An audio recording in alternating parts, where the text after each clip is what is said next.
ਉਹੀ ਤੁਹਾਨੂੰ ਐਪਰੀਸ਼ੀਏਟ ਕਰ ਰਹੇ ਹੁੰਦੇ ਆ, ਫਿਰ ਉਹੀ ਆਪਣੀਆਂ ਧੀਆਂ ਨੂੰ ਕਹਿੰਦੇ ਹੁੰਦੇ ਆ ਕਿ ਦੇਖੋ ਉਹਨੇ ਫਲਾਂ ਨੇ ਇੰਨਾ ਕੰਮ ਕੀਤਾ, ਤੂੰ ਵੀ ਉਂਝ ਕਰ, ਤੂੰ ਵੀ ਉਸ ਤਰ੍ਹਾਂ ਉਹਦੇ ਤਰ੍ਹਾਂ ਕੰਮ ਕਰ, ਤੂੰ ਪੜ੍ਹ, ਅੱਗੇ ਨਿਕਲ, ਕਿਉਂਕਿ ਹੁਣ ਟਾਈਮ ਬਦਲ ਚੁੱਕਿਆ। ਹੁਣ ਤੁਸੀਂ ਦੇਖੋ ਕਿ ਐਕਸੈਪਟੈਂਸ ਵੱਧ ਗਈ ਆ। ਹੁਣ ਅਸੀਂ ਇਹ ਨਹੀਂ ਕਹਿੰਦੇ ਕਿ ਇਹ ਕੰਮ ਚੰਗਾ ਤੇ ਇਹ ਕੰਮ ਨਹੀਂ ਚੰਗਾ।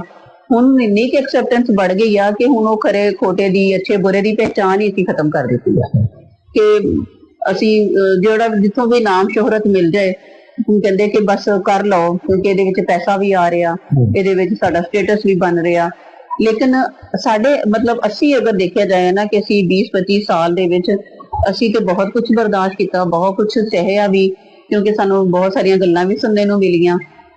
ਹਜੇ ਵੀ ਅਸੀਂ ਜਦੋਂ ਘਰੋਂ ਬਾਹਰ ਨਿਕਲਦੇ ਆ, ਮਤਲਬ ਮੈਂ ਤੇ ਬਹੁਤ ਕੋਸ਼ਿਸ਼ ਕਰਦੀ ਆ ਕਿ ਮੇਰੇ ਕੋਲੋਂ ਕੁਝ ਐਸਾ, ਮੇਰੇ ਕੋਲੋਂ ਐਸਾ ਕੁਝ ਨਾ ਹੋਵੇ ਕਿ ਮੇਰੇ ਵੱਲ ਦੇਖ ਕੇ ਅਗਰ 20 ਕੁੜੀਆਂ ਨੇ ਕਦਮ ਚੁੱਕੇ ਆ ਤੇ ਕਿਤੇ ਉਹਨਾਂ ਦੇ ਕਦਮ ਨਾ ਰੁਕ ਜਾਣ। ਤੇ ਇਹ ਇੱਕ ਔਰਤ ਦੀ ਜ਼ਿੰਮੇਵਾਰੀ ਬਣ ਜਾਂਦੀ ਆ ਕਿ ਅਗਰ ਉਹ ਤਾਲੀਮ ਦੇ ਮੈਦਾਨ 'ਚ ਅੱਗੇ ਗਈ ਆ ਤੇ ਉਹਨੂੰ ਫਿਰ ਆਪਣੇ ਪਿੱਛੇ ਰਸਤੇ ਖੋਲਣੇ ਚਾਹੀਦੇ ਆ।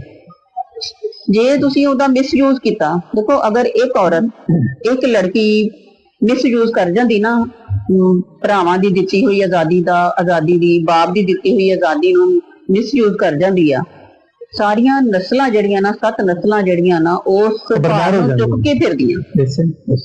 ਉਸ ਘਰ ਦੇ ਮਰਦਾਂ ਦੀ ਨਫਸੀਆਤ ਬਦਲ ਜਾਂਦੀ ਹੈ ਕਿਉਂਕਿ ਉਹ ਔਰਤ ਤੇ ਇਤਬਾਰ ਕਰਨਾ ਛੱਡ ਦਿੰਦੇ ਆ, ਉਹ ਆਪਣੀ ਧੀ ਤੇ ਇਤਬਾਰ ਕਰਨਾ ਛੱਡ ਦਿੰਦੇ ਆ। ਉਹਨਾਂ ਨੂੰ ਹਰ ਔਰਤ ਦੇ ਨਾਲ ਜੁੜਿਆ ਰਿਸ਼ਤਾ ਨਾ ਉਹਨਾਂ ਨੂੰ ਡਾਊਟਫੁਲ ਲੱਗਦਾ ਫਿਰ।